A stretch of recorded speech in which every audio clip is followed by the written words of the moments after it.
కాంగ్రెస్ ప్రభుత్వం ముఖ్యమంత్రి రేవంత్ రెడ్డి ఇచ్చిన హామీలను నెరవేరుస్తూ రాష్ట్ర ప్రజలకు ప్రజాపాలన అందిస్తూ పథకాల అమలు చేస్తూ రైతు భరోసా, ఇందిరమ్మ ఆత్మీయ భరోసా, రేషన్ కార్డ్, ఇందిరమ్మ ఇండ్లు అందిస్తూ అటు సంక్షేమం అభివృద్ధిలోనూ తెలంగాణ రాష్ట్రం ముందుకు తీసుకువెళ్తున్న ముఖ్యమంత్రి రేవంత్ రెడ్డి అని కాంగ్రెస్ పార్టీ మండల అధ్యక్షులు ఎల్లా బాలరెడ్డి అన్నారు.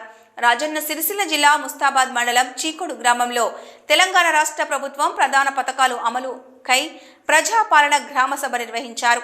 గ్రామ సభకు ముఖ్య అతిథిగా తహసీల్దార్ సురేష్, మండల స్పెషల్ అధికారి శ్రీలత, కాంగ్రెస్ పార్టీ ఎల్లా బాలరెడ్డి విచ్చేసి గ్రామ కార్యదర్శి నేతృత్వంలో పథకాల అర్హులైన జాబితాను గ్రామ సభలో ప్రకటించారు.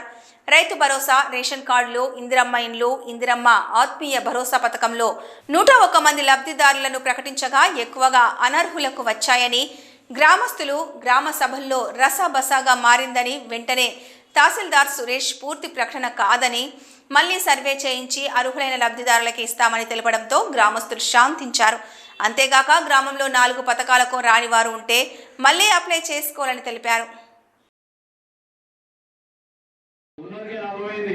గుట్టలు, భూములు, చెట్లు ఊళ్ళో ఇల్లు కట్టినాక అమ్మినాక కూడా ఊళ్ళో పైసలు ఇచ్చారు.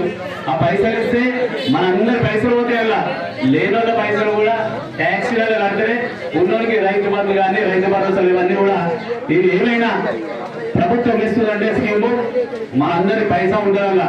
కాబట్టి అన్యాయంగా ఎవరు కూడా ఇచ్చే అవకాశాన్ని మనం కల్పించద్దు.